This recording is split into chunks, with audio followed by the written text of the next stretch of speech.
Alright, hey everybody, welcome back to another video. Today is the day that we've all been waiting for. Today is the day of the Saul Leiter challenge, and if you don't know who Saul Leiter is, you need to go check him out right away. Saul Leiter is, his work is famous. He worked in New York, began his career, I think he was studying art, then he moved to New York and he got into photography. He's really famous for getting into color photography when it was almost a little bit frowned upon and seen by other photographers as not necessarily art. Saul Leiter used expired color film, but he used expired film and he used longer lenses, and he shot street photography in and around New York. He's also really known for layering his subjects, and like when you look at his work, it almost takes the viewer, a second to really kind of dial in what they're looking at, which is something he was actually after. He would use mirrors, he'd use reflections, he'd use condensation on windows. He was very attracted to hats, umbrellas, and he also made really good use of colors, reds, yellows, greens, saturated primary colors. So my friend Gary Bahnick, who has appeared in many of my videos from afar, because we go shooting a lot together. One of his favorite photographers, and my probably favorite photographer, is Saul Leiter. So Gary came up with the Saul Leiter challenge. He and I went into Chicago a couple weeks ago, into the Old Town area. He had a crop sensor Sony camera, I believe, mirrorless, and I had my D850. I had an 85mm prime lens, and Gary was working with I want to say a 55mm, and it was on a crop sensor, so that, do the math, it comes out to about 80 or 85mm. So we're kind of working with the same focal length, and our challenge was to get out and make the best Saul Leiter inspired images. So that's what I'm up to today. So thank you very much for joining me, and without further ado, let's jump right into it. But before I go any further, I have to say that this was incredibly difficult, and both of us will say that we are not anywhere near being close to what Saul Leiter did. All right, but that being said, it was an awesome challenge. It was a blast to get out there and try to use awnings and umbrellas and reflections, and couldn't find any condensation. We had a beautiful day in Chicago, but just to try to create something like he did with the layers and trying to make it somewhat meaningful. Pretty awesome challenge, and it's really cool to get out and just do that, to challenge yourselves, because it gives you, no pun intended, it gives you focus, right? Typically I go out when I'm shooting street photography, I'm just going out to see what I can find. When I'm shooting landscape photography, I'm just going out to see what I can find. Setting yourself up, challenging yourself, and doing it with a friend or a partner really adds something to it, and just gives you that focus and makes you think about your equipment and your skills and your artistry and your craft and all that stuff. So it was fun. So if you take anything away from this video, challenge yourself, come up with the challenge, use that to your advantage.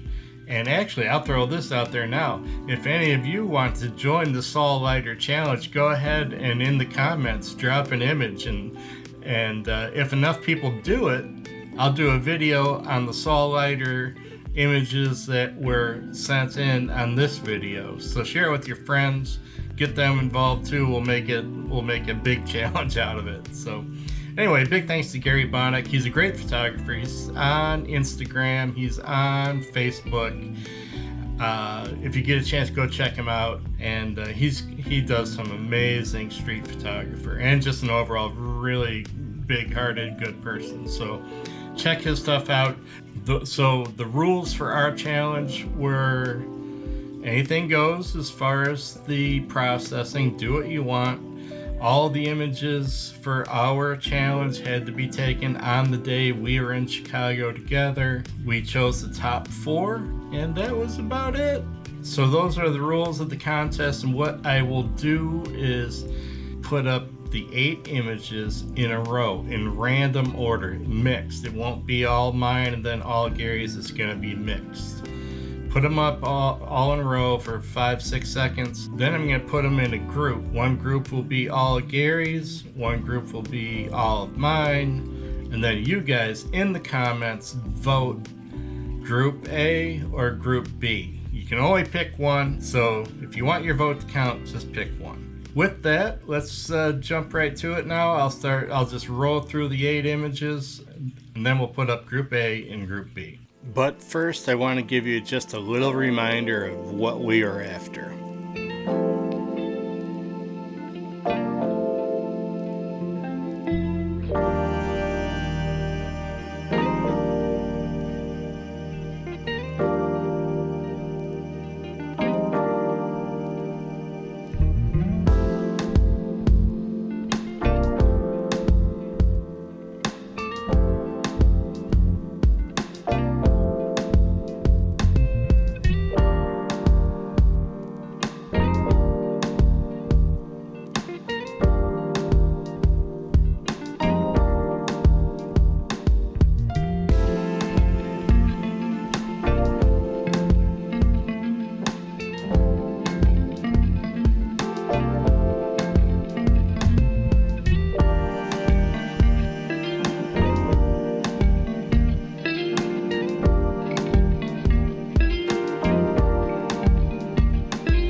All right, there they are. Now, a cup of coffee and a muffin are in your hands. And I would really, really like to win this contest. So choose wisely. So again, all you have to do is go in the comments, drop a comment, say whatever you want to say, but be sure to put in your comment, I'm voting for group A or I'm voting for group B.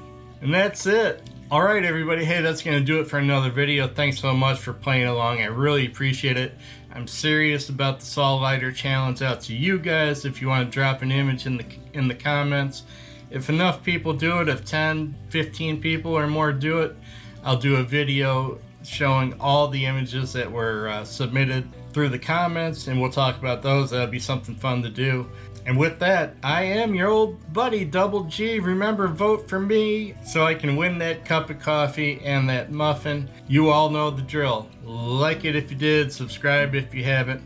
Ring that notification bell so you don't miss anything. And I am your old buddy, Double G, and I am your very best friend in the whole wide world. We'll see you next time, everybody. Vote for Double G. Bye-bye.